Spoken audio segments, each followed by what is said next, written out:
We're at the Grand Hyatt Hotel in New York City and talking with Alan Marks, Senior Vice President of Corporate Communications for eBay. Thank you, Alan, for taking time out of your day to talk with us. Thank you. Glad to be here. Well, we'll jump right in and ask you to tell us a little bit about your career trajectory from your days at the University of North Carolina to where you are today at eBay. What happened and how did you get where you are? The mystery ride, right? Well, I come from a family of journalists. I grew up in North Carolina, and my father was a journalist and editor of the hometown paper, and where I grew up, High Point, North Carolina. And Sure. my older brother started in journalism and then went into law, and my mother was a public school teacher but also wrote a weekly column in my hometown newspaper. So I grew up around newspapers and grew up around journalism, and I have a great love for newspapers and daily journalism. And so I went to school at Chapel Hill, and my father and brother had gone to school at Chapel Hill. We were a Tar Heel family, and studied journalism there and started working for the Raleigh News and Observer while I was in school, and helped them start a zoned edition and a bureau in Chapel Hill at the time, and went to work full-time for them after I graduated from college. And so at the time, I thought journalism was definitely my profession and my career, and it was in my blood and in the family, and I really enjoyed the work. And about 2 to 3 years out of college, I had some friends who were journalists in North Carolina and were doing consulting work for Avon Products in New York. And they came back from a couple of trips to Avon and said, you know, Avon's really trying to change and evolve its public relations department, and they're looking for journalists. The head of communications at Avon at the time was a former journalist, and so as he was trying to evolve and expand the function, he was partial to hiring journalists. And they said, would you be interested? They want somebody who can start a magazine. And at first, like any journalist, I said, no, public relations. You know, this was 1986, 87. I said, no, I'm a journalist. I'm not going to do public relations. And then they came back a month or so later and talked to me again, and it became really enticing, this idea of can I apply my journalistic skills in a corporate environment, and the idea that they wanted me to come start a magazine for the company felt like it was more akin to what I was doing at the time than moving purely into public relations. And so I made the decision to do it and try the adventure, and 12 years later I was still at Avon, and had not looked back, and had a great career at Avon, and fell in love with public relations. And what I found about it is what I loved about journalism was storytelling. And when I got inside a corporation and was doing communications, what I loved is in journalism, you're primarily trying to inform people. When you're inside a company, you're trying to inform people and create a change in behavior, create some kind of action, create some kind of advocacy and engagement on the part of your audience. And so I found over time I really loved marrying those two things together. And I've spent the rest of my career on the corporate side. I've never worked on the agency side. And one thing I find, the reason I've chosen to do that is I love being part of an organization. I love being attached to a brand, and love being part of an organization and helping to use communications and communication strategies to influence the organization and how people engage with the organization. I see. So are there you've moved from Avon to eBay. Ended up spending 12 great years at Avon. I love the company, great experience, and started in employee communications at Avon, and then over the years did a variety of everything in the communications function, and was able to travel the world with Avon, and so ended up with very global experience at Avon as well. And then from there in 1999 I went to Gap Inc. in San Francisco and ran corporate communications for Gap, and was there for 6 years, and then went to Nike and ran corporate media relations for Nike for 3 years, and then joined eBay in April of '08. So I've been at eBay for 4 years now. Are there public relations challenges that are unique to firms that are doing business primarily through new media, such as eBay does? And if so, what they are and how do you meet them? Well, I think the challenge is social media today, it's constant and it's real time, and everybody has a voice, and that's very different from traditional media and traditional journalism, where you would build a relationship with a media outlet, build a relationship with a journalist, have a little more control and perhaps influence in the story, and it resulted in a final product. There was a story placed, and that was often the end of it. And social media is 24/7. And instead of managing it, what I say to my team today is, if the primary goal of media relations was to place an effective story and get your messages in the story and get your messages in how media was covering your company, Today, media is really a channel, a distribution channel to reach your end audience, and you really have to pay more attention today, I think, to who your end audience is, because companies today have tools to be your own publisher, and you're not purely reliant on third parties. Media is still critically important and incredibly influential, but it's not the only way today that a company has to drive engagement with its stakeholders. You've got your own publishing platforms, you've got your own social media tools, and then your stakeholders are engaging in that as well. So today it's more about participating in a conversation and having a dialogue than placing a story. And that's a different dynamic today, and it requires more constant vigilance about what kind of conversations are happening about your business and which kind of stakeholders are engaged in your business and how are you responding. And it not only requires participating and responding, but it requires listening. And it really is more about having a conversation and participating in something rather than placing something and pushing something out. What do you see as the greatest challenges facing public relations executives today, speaking in general terms, and how can these challenges be met? Well, I think in large respect, I mean, obviously there's the communications technology is rapidly changing, and how information is disseminated, how information is consumed, and it's challenging to stay abreast of that and understand it and understand what may be a fad versus what may be a permanent change. But I think broadly speaking, for a chief communications officer, it's the challenges that face any business executive today, and that's the broader pace of change that's happening in the global business environment. And how do you stay abreast of that and the disruption that's happening in many industries and many companies? And how do you've got to understand, obviously you've got to understand communications, and you've got to understand the communications environment you're working in. But it's critically important to understand the business environment that your organization is operating in, and what are the forces affecting that environment and creating disruption and innovation in that environment. And then how do you effectively adapt and innovate and stay ahead of the curve to effectively use communications as communications evolves to meet the business challenges that the companies face today. Well, that's a good lead-in for our next question, which is basically that the Arthur W. Page Center at Penn State and the Page Society, of which you're a member, their aim is to help individuals become counselors to leadership and all these areas of change that are happening in corporations today. How can individuals best prepare themselves for this role as counselors to leadership? Yeah. Well, I think it goes beyond counseling today, particularly if you're in a chief communications officer role. And you have to deeply understand the business. I think increasingly today, and I work today in the technology environment, and there's constant change in technology and e-commerce, and you can be disrupted from so many different directions every day. And so you almost have to think like a general manager would, and really be deeply grounded in the business model, and what the business is trying to solve for. And then your role as a chief communications officer is to apply your communications expertise to how do we help address those business opportunities and business challenges. So I think it goes beyond an advisory role, and really to be effective in today's environment, you have to be a strategic business partner, and that means you have to be able to exhibit almost a general manager-like mindset and a general manager type understanding of the business and what the opportunities are. And then your role is to bring communication solutions to those business opportunities and business challenges. What would you say the status of chief corporate communications persons is in this environment today? Is it growing in importance? Is it diminishing? I think if you stop to think about companies you admire, companies you respect, companies that you see doing innovative things, I think more often than not you would see the chief communications officer role increasing in strategic importance in those companies.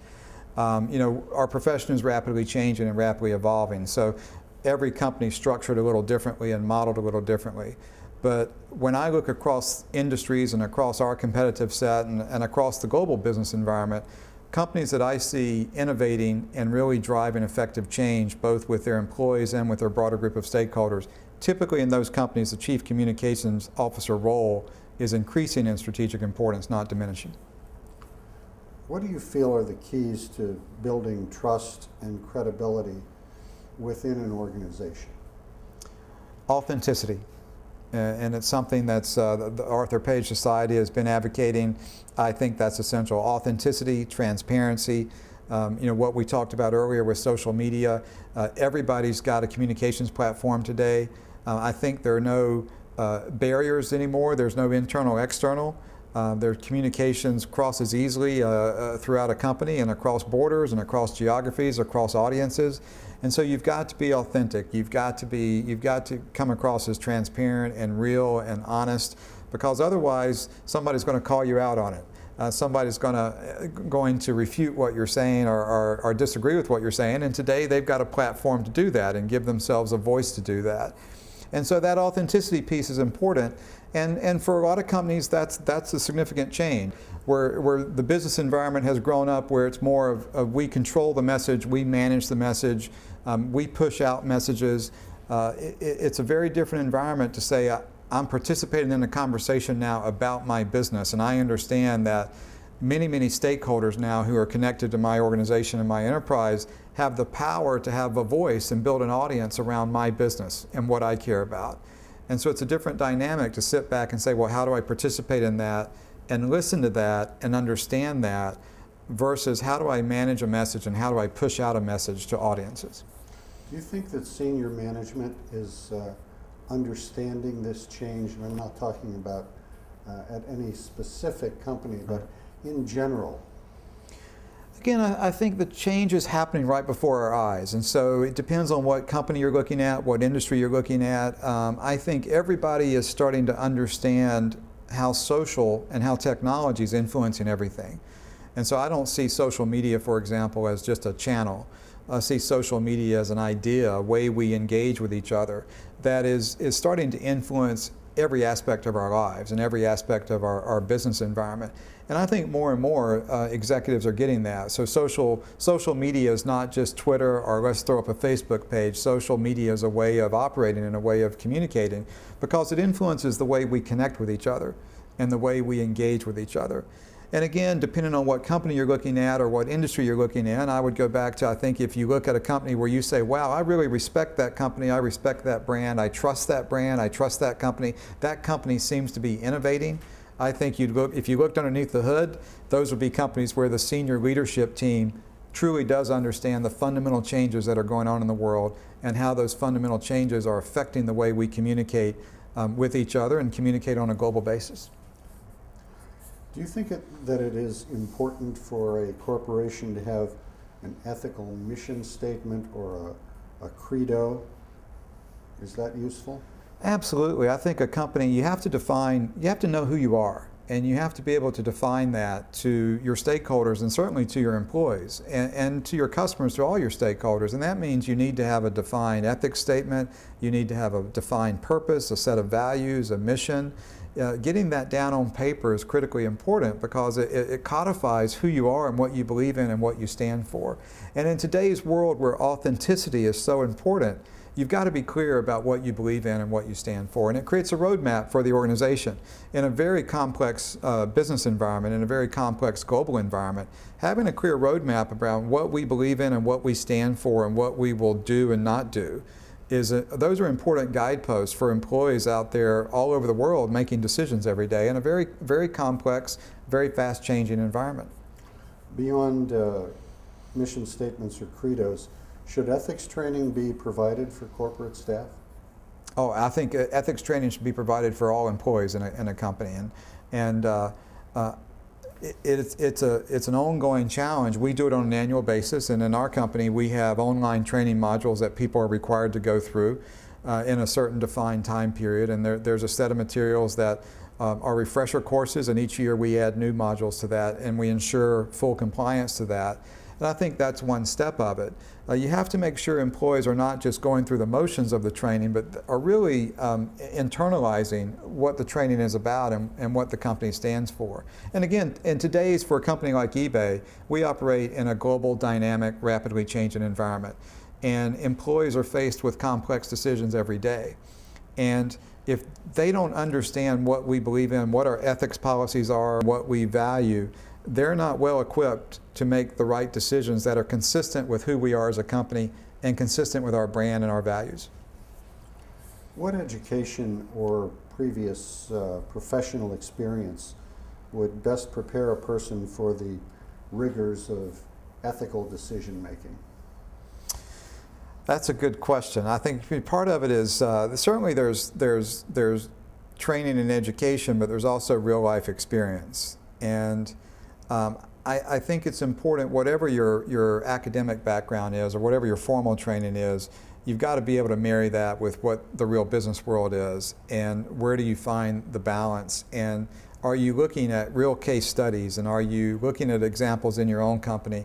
Do you talk about it? I think the important thing is ethics can't just be words on a paper, right? Ethics are something you live every day. It's something you've internalized. And that's the challenge. How do I not just study it or go through a training exercise, but how do I internalize it as a set of values and a decision framework that I use in terms of how I go about my work and how I do my job?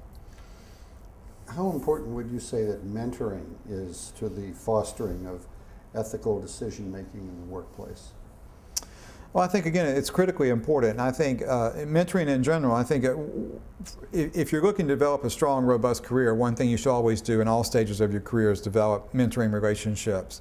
And not just one, you should always be looking at people you can learn from and reaching out to people in diverse fields and different backgrounds, because that's where the richness of learning comes in. And I think part of that mentoring relationship is, how do you deal with ethical situations? Have you ever had a situation that was a tough ethical dilemma for you? How did you respond to that? What kind of decision did you make? In hindsight, would you have done something differently? And being able to do that, if you've got the opportunity to work in a global environment, being able to build those relationships in different cultures and understand different cultural perspectives on how decisions get made and how business gets done in different parts of the world is critically important as well. What are the most important issues, the enduring truths that you've learned in your career? You got to keep it real. I mean, you've always got to, again, back to authenticity. What are we really trying to solve for, and are we simplifying it? Are we telling an authentic story in a transparent way? Are we delivering our messages? Are we really engaging with people? I think those are the universal truths, because when you don't do that, people get that. People understand that. And it undermines credibility. It undermines everything that good brands and great companies stand for. Great companies are typically values-driven companies. They have a strong set of principles. They have a strong set of values that they live by. Business cycles come and go. Companies have good times and companies have bad times. Great companies come through the bad time even stronger, because they're grounded in a clear set of values and what they believe in, and they're grounded in a clear set of ethics and operating principles. And that helps them weather downturns, the inevitable downturns in a business cycle, and come out stronger. And I think, in the communications profession, always digging down to what are we really trying to solve for? What's the real business issue here? What are we really trying to communicate? Who are we really trying to engage? Do we really understand who our intended audience is? And what action do we want them to take after they've heard our message and engaged with us? Those are critically important things to always keep in mind. You typically derail when you lose sight of those things. What are the changes you've observed in the practice of public relations during your career? I think you might have alluded to some of this actually in your when you were talking about your career trajectory, but what are the significant changes that you've seen? Well, I think that the most significant change I see is in leading companies, communications is becoming a core business strategy. And executives at these types of companies, operating management at these type of companies, see communications as a strategic operating tool and something that's essential to the business. And I think that's very different than when communications was seen as an afterthought, or communications was seen as more of a support function or a service function versus a strategic function in the organization. And so that change is very exciting. I am more excited. I've been in this for 25 years now. There's more opportunity and more innovation happening in our profession and in the communications world than I've ever seen. And that's incredibly exciting. I was having a conversation a few weeks ago with a friend. I was trying to imagine what it would be like to be in a journalism school today or in a communications program today.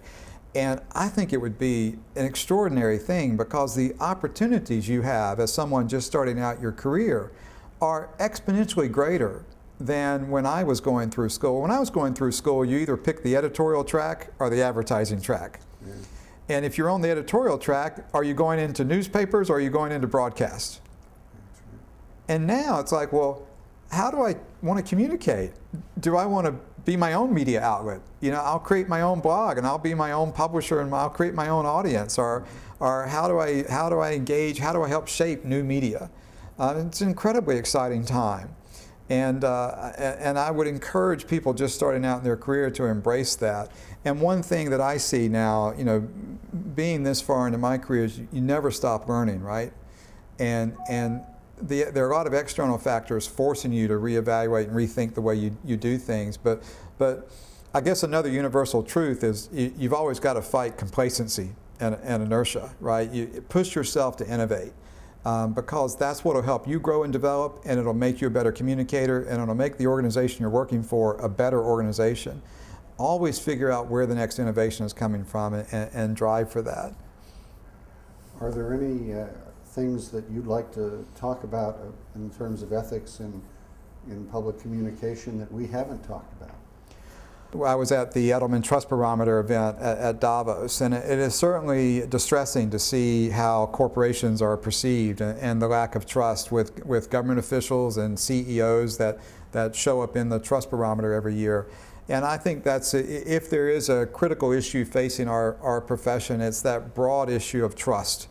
How does the public perceive? Where do they get their information? Who do they rely on? Who do they trust? How do they perceive corporations? How do they perceive CEOs? How do they perceive media? How do they perceive government officials?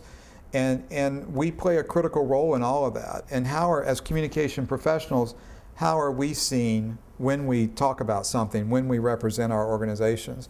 Which gets back to the importance of authenticity and transparency and engaging and listening and not just talking. And I think those are some of the changes affecting the world and affecting our profession. And if you don't have trust, you're on a pretty shaky foundation if you don't have trust with an audience you're trying to communicate with. And so I think how we think about that and how we help shift perception of the things you trust and the sources of information you trust is one of the critical challenges facing companies today, facing government today, and often facing media today. And certainly communications professionals and chief communication officers play a critical role in that. All right, so in the 25 years that you've experienced the industry, what was your greatest challenge? Can you tell us an example of a personal experience that you had? Maybe there was an ethical dilemma. Just what was a personal challenge that you had to deal with in these past 25 years? I think the greatest challenge I ever experienced, which you see happening in some other companies today, is I was working for Gap when globalization first started to really occur, and stakeholder attention was brought to supply chains.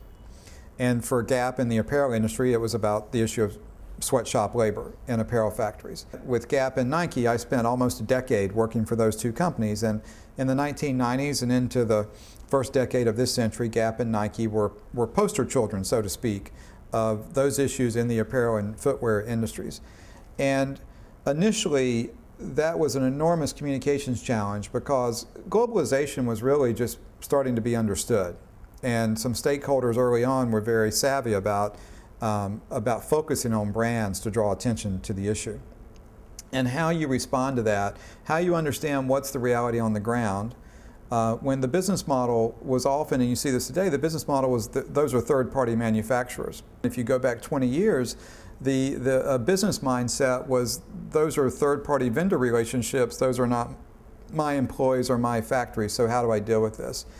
And so it was a big learning curve as a communications professional. Well, how do I understand what the real issues are? How do I understand what's really going on in these factories? How do I engage these stakeholders? And how do we start driving longer term solutions that are really going to solve a very complex issue? And so there was both, it was the first moment in my career where a typical communications toolkit was insufficient. to address the issue. And you had to dig deeper. And you really had to start getting into fundamental business issues and supply chain issues. And it was creating a new model of stakeholder engagement. And it was one of the first examples of seeing outsiders suddenly having the power to dramatically influence your brand reputation and brand perception.